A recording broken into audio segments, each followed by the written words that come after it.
Good evening everybody. तो आइए आज से अपन स्टार्ट करते हैं सॉफ्टवेयर इंजीनियरिंग। जो हमारा सिलेबस है सॉफ्टवेयर इंजीनियरिंग का, उसके अंदर बेसिकली हमारे पास केवल सॉफ्टवेयर इंजीनियरिंग ही नहीं है, सेड भी है, सॉफ्टवेयर इंजीनियरिंग भी है, और सॉफ्टवेयर इंजीनियरिंग के कुछ जो टॉपिक्स हैं वो सॉफ्टवेयर प्रोजेक्ट मैनेजमेंट वाले भी हैं। अब हमारे पास एक बात ये आती है कि इनमें फ़र्क क्या है, क्योंकि कई चीज़ें जब अपन देखते हैं तो सॉफ्टवेयर इंजीनियरिंग के अंदर भी वही मिलती हैं, सेड के अंदर भी वही मिलती हैं, सॉफ्टवेयर प्रोजेक्ट मैनेजमेंट के अंदर भी वही मिलती हैं। तो डिफरेंस क्या है? देखिए, जब हम सेड की बात करते हैं, सिस्टम एनालिसिस एंड डिजाइन की बात करते हैं, ये जो सब्जेक्ट आपका आया था ये बहुत पहले लॉन्ग बैक आया था। जब कंप्यूटराइजेशन जस्ट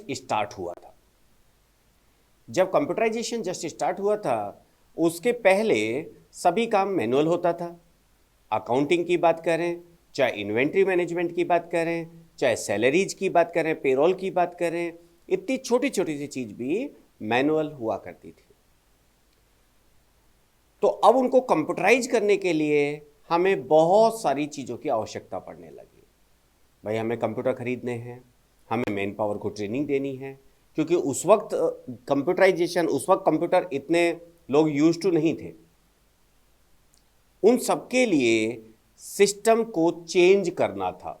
सिस्टम को चेंज करने में किन किन चीज़ों की आवश्यकता पड़ेगी, सिस्टम को कैसे कन्वर्ट किया जाए या ना किया जाए, इन तमाम बातों की जब हमें आवश्यकता पड़ी तो हमारे पास जो सब्जेक्ट यहां पर आया वो सब्जेक्ट था said, system analysis and design. तो एक सब्जेक्ट हमारे पास आया said, system analysis and design. System analysis and design के अंदर हम डिस्कस करते हैं भाई सिस्टम क्या है, इसको एनालाइज कर लें कि क्या इसको कंप्यूटराइज किया जा सकता है, और किया जा सकता है तो कैसे कंप्यूटराइज करें। इन तमाम चीज़ों की बात हम सेड के अंदर करते हैं। धीरे धीरे हम लोग सॉफ्टवेयर इंडस्ट्री के लिए मैच्योर होने लगे।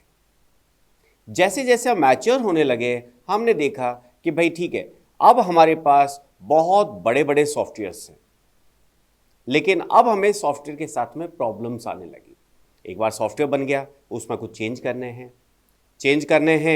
करने से और कोई दिक्कत आ रही है, उसको स्टडी करना है, अलग अलग टाइप की रिक्वायरमेंट्स हो सकती हैं, ऐसी बहुत सारी दिक्कतें हमें आने लगी।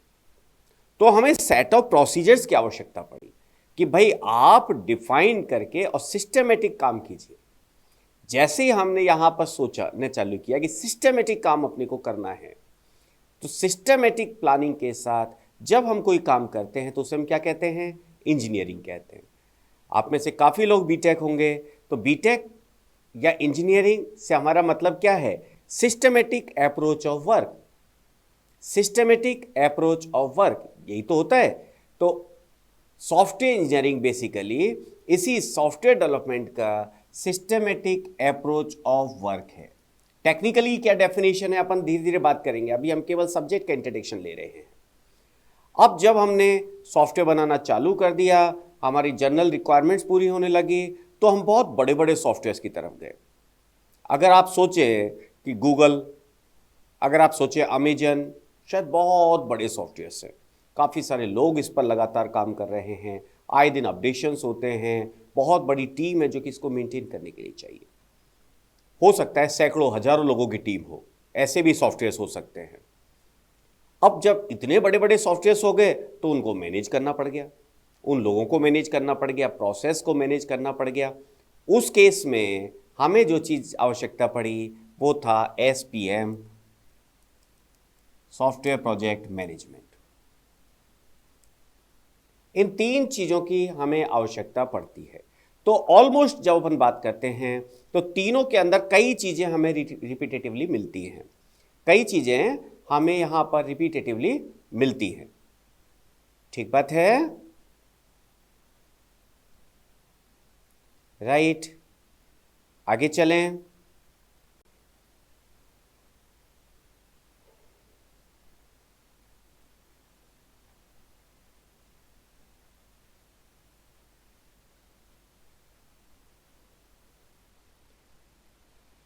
तो ये अपना इंट्रोडक्शन था सब्जेक्ट का कि सब्जेक्ट क्या है। कई बार जो टर्म्स आप देखते हैं, सैड का मतलब क्या है, एसई का मतलब क्या है, एसपीएम का मतलब क्या है, और काफ़ी चीज़ें इनमें रिपीटेटिवली आपको मिल रही हैं। जो चीज़ सैड में है वो आपको सॉफ्टवेयर इंजीनियरिंग में भी मिल रही हैं, जो सॉफ्टवेयर इंजीनियरिंग में है ऐसी कुछ चीज़ें आपको एसपीएम में भी मिल रही हैं। तो कहीं ना कहीं इनमें आपस में रिलेशन होगा। क्या रिलेशन है, अपन ने ये बात की। अब अपन बात स्टार्ट करते हैं। सबसे पहला जो टर्म हमारे पास यहां पर आता है सॉफ्टवेयर।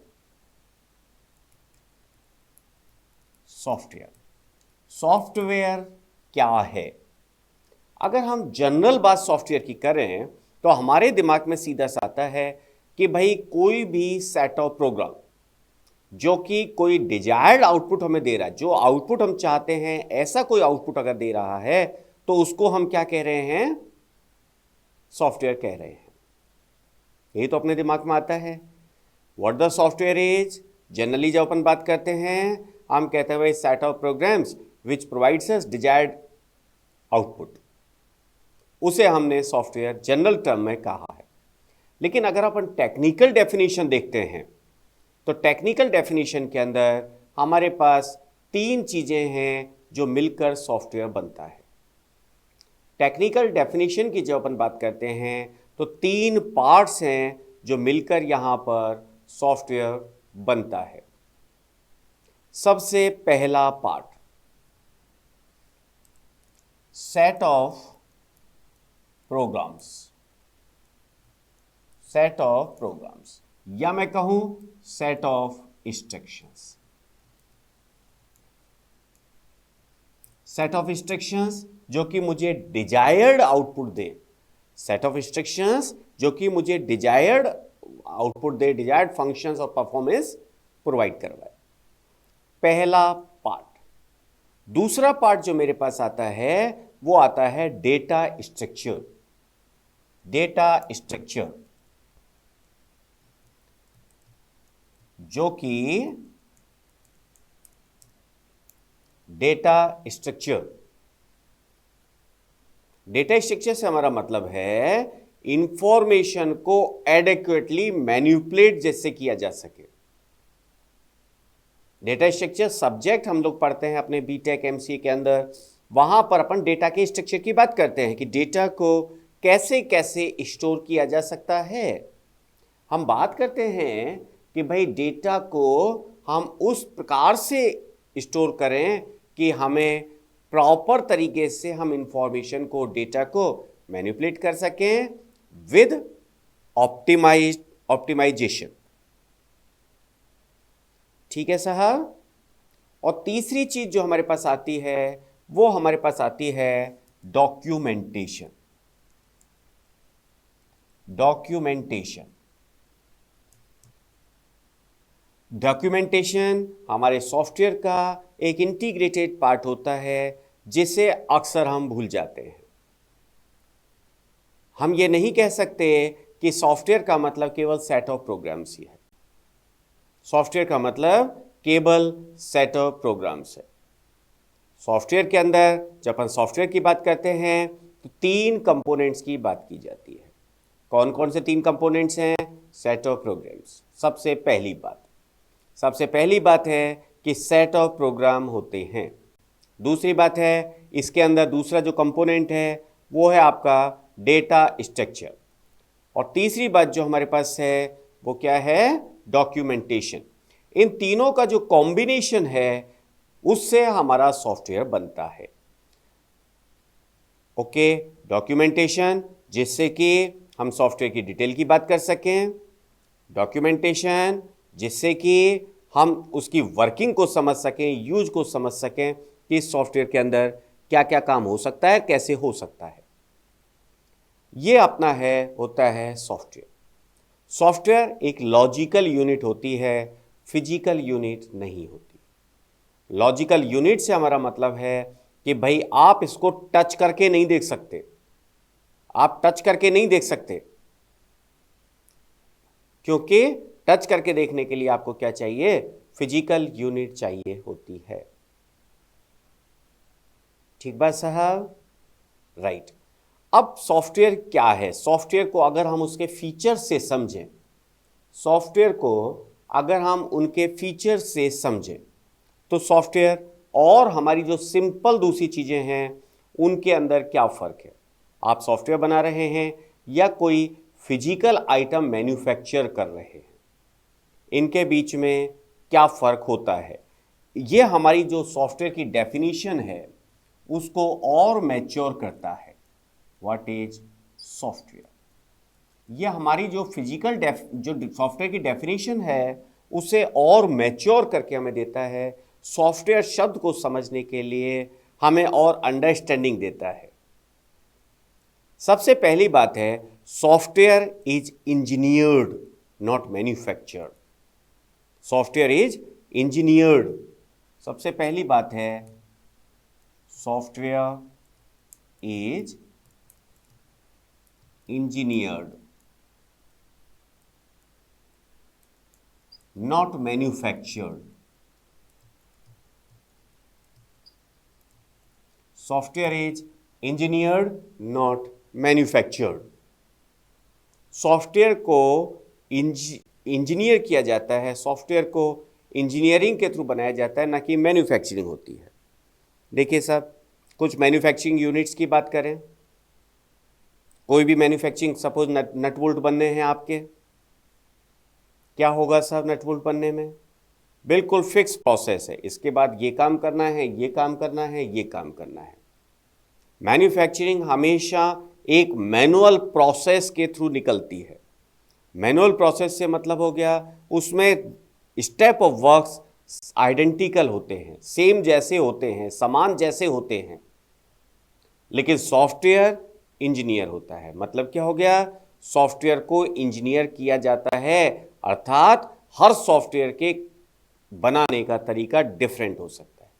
हर सॉफ्टवेयर के अंदर कुछ नए एस्पेक्ट्स हो सकते हैं। तो पहली बात जो हमारी सॉफ्टवेयर के बारे में है कि भाई सॉफ्टवेयर की इंजीनियरिंग होती है, ना कि मैन्युफैक्चर होता है। मैन्युफैक्चर में तो हमें कुछ नहीं सोचना, ये काम ऐसे हुआ, वैसे के वैसे हमने दूसरा कर दिया। लेकिन सॉफ्टवेयर ये नहीं है। सॉफ्टवेयर के अंदर हमेशा हर सॉफ्टवेयर एक अलग तरीके से बनाया जाता है, उसके थ्रू कुछ सिस्टमेटिक अप्रोचेज हैं जिनको कि हमें फॉलो करना होता है। दूसरी बात है, software doesn't wear out. Software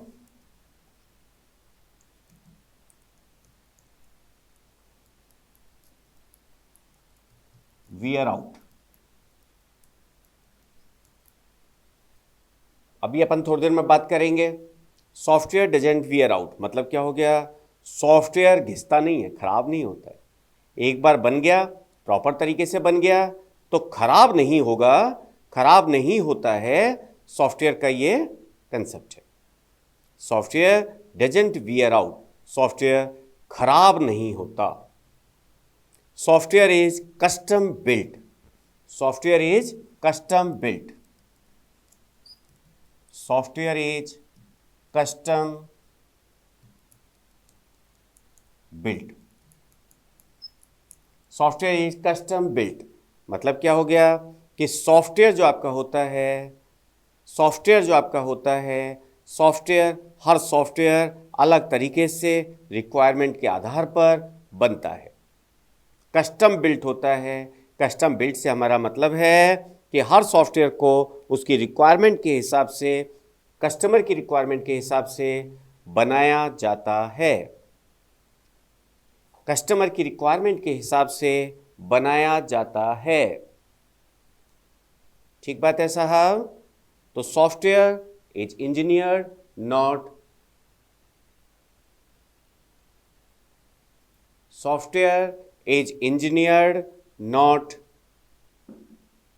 manufactured. Software doesn't wear out.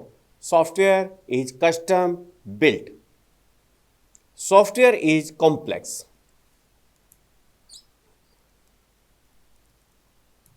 Software is complex. Software बनाना मतलब कॉम्प्लेक्स तरीका है। कॉम्प्लेक्स है क्योंकि हर बार आपको एक नया चैलेंज मिलता है। एक जैसा काम नहीं होता कि आप उस काम को बार बार एक तरह से करते जा रहे हैं। सॉफ्टवेयर कस्टम बिल्ट होता है, सॉफ्टवेयर कॉम्प्लेक्स होता है। ठीक है,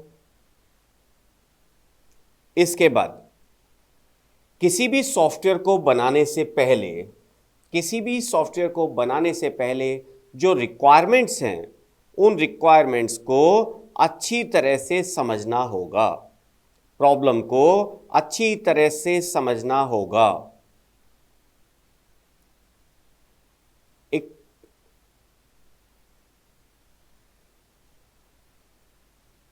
A proper effort should be made to understand the problem before a software solution is developed. Software solution के डेवलप होने से पहले उसकी प्रॉब्लम को प्रॉपर तरीके से समझना चाहिए। ठीक है, राइट, यस। तो हम क्या कह रहे हैं, the problem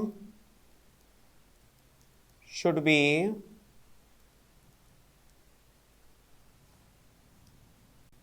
understood properly before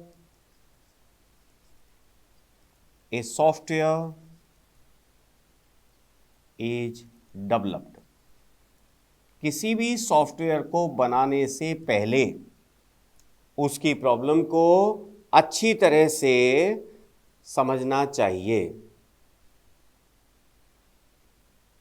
ठीक है साहब,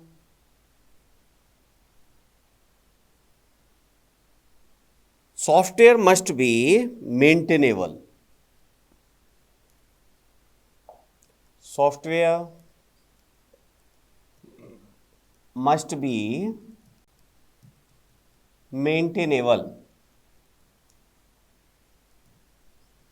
एक बार सॉफ्टवेयर बन गया, उसमें बार बार चेंजेज की आवश्यकता कई बार हमें पड़ जाती है। तो हमें इस प्रकार से सॉफ्टवेयर को बनाना चाहिए कि उसको मेंटेन किया जा सके, जब आवश्यकता पड़े तो उसमें चेंजेज किए जा सकें।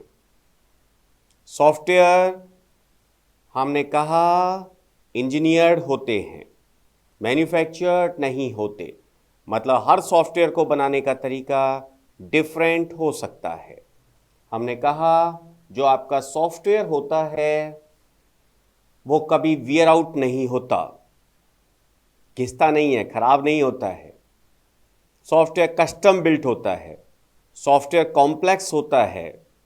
सॉफ्टवेयर बनाने से पहले उसकी प्रॉब्लम को प्रॉपर तरीके से समझ लेना चाहिए, और सॉफ्टवेयर मेंटेनेबल होना चाहिए, जिसकी हम मरम्मत कर सकें, कुछ इस प्रकार का होना चाहिए। ओके साहब, हार्डवेयर और सॉफ्टवेयर में अगर हम फेलियर के रेस्पॉन्स में बात करें, फेलियर के रेफरेंस में बात करें, तो हार्डवेयर का जो फेलियर कर्व होगा, failure curve of hardware, hardware का जो फेलियर कर्व होगा, अगर हम सिंपल बात करें, हार्डवेयर का फेलियर कर्व कैसे होगा, कुछ इस तरीके से। पहले ये थोड़ा, उसके बाद स्टेबल हो गया, और फिर तेजी से वियर आउट होता है। ये है हार्डवेयर का फेलियर कर्व। जैसे जैसे टाइम बढ़ेगा, ये आपका टाइम है और ये आपका फेलियर रेट है, फेलियर रेट है।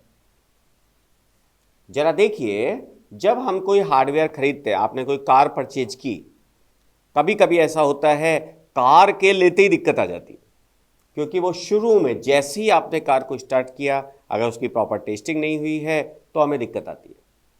एक बार जब हो गया, क्योंकि तभी तो अपने को शुरू में वो क्या करते हैं, शुरू में हमारी स्पीड लिमिट रखते हैं, भाई फर्स्ट सर्विस तक इतना किलोमीटर, फर्स्ट सर्विस पे इतनी किलोमीटर चलनी चाहिए, इसके बाद इतने किलोमीटर पे सेकंड सर्विस हो जानी चाहिए।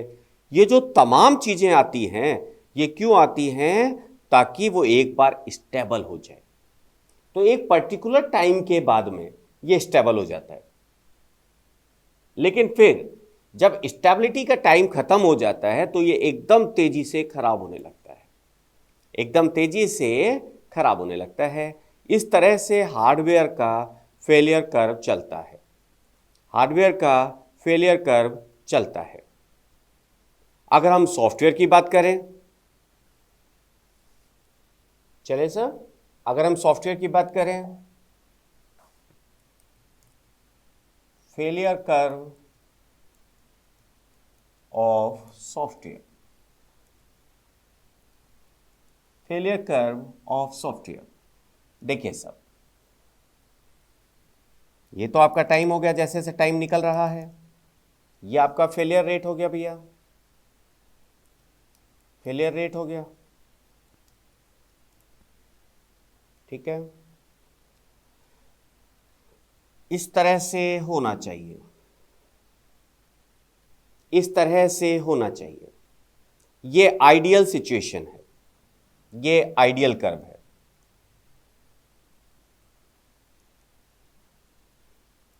शुरू में उसके फेल होने की प्रोबेबिलिटी ज़्यादा होती है। अगर आप याद करें, मुझे जैसा याद है कि जब विंडोज़ 2008 आया था, शायद 8 की बात है, तो बिल गेट्स जब उसे लॉन्च करने वाले थे, जब उन्होंने उस इनॉग्रेशन के टाइम वो फेल हो गया। तो सबसे ज़्यादा प्रोबेबिलिटी कब होती है? जब उसको स्टार्ट किया जाता है। एक पर्टिकुलर टाइम तक बार बार जैसे जैसे आप आगे काम करते जाएंगे, उसके फेलियर की चांसेस कम होते जाएंगे, और पर्टिकुलर टाइम के बाद वो फेल होना ही नहीं चाहिए। लेकिन ऐसा होता नहीं है, ऐसा होता नहीं है। क्यों नहीं होता? वास्तविकता में ये जो कर्व है आपका है, ये कुछ ऐसे चलता है। वास्तविकता में जो आपका है, ये कर्व कुछ ऐसा चलता है। एक्चुअल जो कर्व आपका है, एक्चुअल ऐसे चलता है, एक्चुअल ऐसे चलता है। क्योंकि शुरू में एक बार आपका चल गया, उसके बाद जो भी आपकी फेलियर रेट है, वो साइड इफेक्ट्स के चलते थोड़ी थोड़ी बढ़ती जाती है। साइड इफेक्ट्स क्या हो गए साहब? Technology, user requirement. पहले अपन जो मोबाइल काम में लेते थे, बटन वाले लेते थे। अब हमारे जो मोबाइल हैं, टच स्क्रीन हैं। जो सॉफ्टवेयर उस वक्त बना था अपने बटन वाले मोबाइल के ऊपर, क्या हम उस सॉफ्टवेयर को अब अपने टच स्क्रीन पे काम में ले पाएंगे? नहीं। सेम अगर टेक्नोलॉजी है तो भी नहीं ले सकते। टेक्नोलॉजी चेंज से भी वो आपका गलत हो गया, वो आपका अनयूज हो गया, आपको दूसरे सॉफ्टवेयर की आवश्यकता पड़ गई, उसमें अमेंडमेंट की आवश्यकता पड़ गई। तो जो सॉफ्टवेयर का फेलियर कर्व है, वो इस तरीके से काम करता है। हार्डवेयर का एक अलग तरीके से काम करता है, सॉफ्टवेयर का एक अलग तरीके से फेलियर कर्व काम करता है। देखिए साहब, जब अपन सॉफ्टवेयर की बात कर रहे हैं, तो हम हर टाइप के सॉफ्टवेयर की बात कर रहे हैं। सिस्टम सॉफ्टवेयर हो सकता है, रियल लाइफ सॉफ्टवेयर हो सकता है, बिजनेस सॉफ्टवेयर हो सकता है, इंजीनियरिंग सॉफ्टवेयर हो सकता है, एम्बेडेड सॉफ्टवेयर हो सकता है, पीसी सॉफ्टवेयर हो सकता है, वेब एप्लीकेशंस हो सकती हैं, एआई सॉफ्टवेयर हो सकता है। We are talking about every type of software. ठीक है, एक एक को डिफाइन करना शायद अपने लिए इस स्टेज पर उचित नहीं है कि सिस्टम सॉफ्टवेयर क्या होता है, हमें पता है, जो सिस्टम से इंटरेक्ट कर रहा है। एप्लीकेशन सॉफ्टवेयर क्या है, जो कि यूजर की किसी स्पेसिफिक रिक्वायरमेंट्स के लिए बन रहा है। रियल टाइम सॉफ्टवेयर क्या है, जो कि रियल टाइम रेस्पॉन्ड करता है, वगैरह वगैरह। तो किसी भी प्रकार के सॉफ्टवेयर की बात करें, यहाँ पर हम जो बात कर रहे हैं वो सिंपल एक प्लेन सॉफ्टवेयर की बात कर रहे हैं। ये आपके कंसेप्ट हर तरह के सॉफ्टवेयर पर एप्लीकेबल होते हैं। Any doubt, any question up to this point?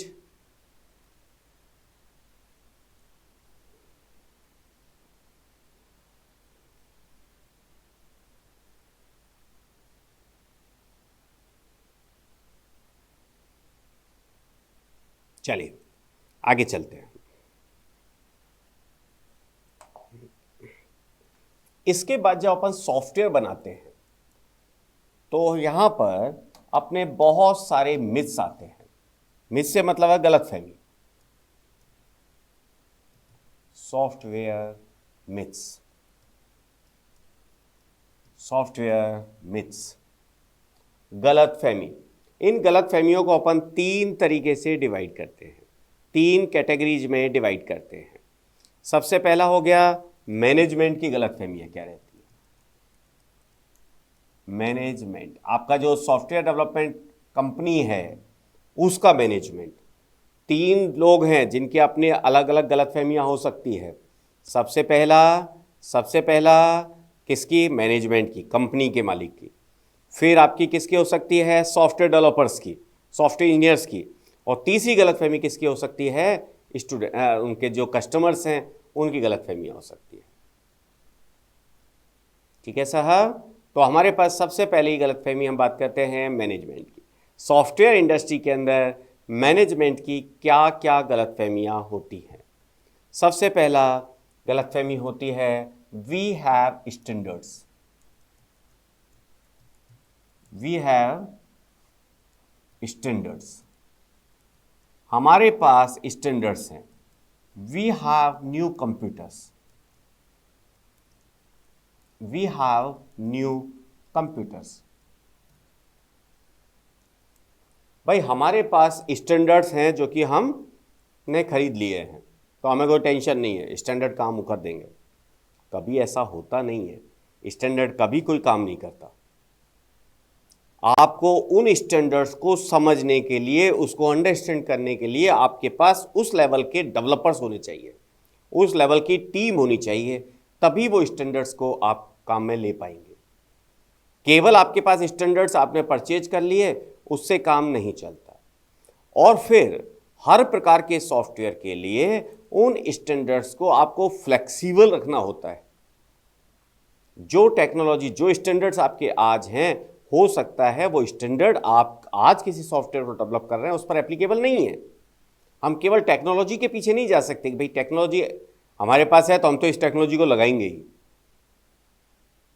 इसके लिए आपको अच्छे एनालिस्ट चाहिए, आपको अच्छे डेवलपर चाहिए, आपको अच्छा सॉफ्टवेयर प्रोजेक्ट मैनेजर चाहिए जो कि समझ सके कि हमें किन स्टैंडर्ड्स को कहां पर यूज में लेना है और कैसे यूज में लेना है। ठीक है, फिर मैनेजमेंट का होता है भाई हमने आपको बेस्ट से बेस्ट कंप्यूटर दे दिए, आप क्या चाहिए? आपको केवल कंप्यूटर देने से क्या होगा? आपको वो एनवायरनमेंट भी जनरेट करना होगा।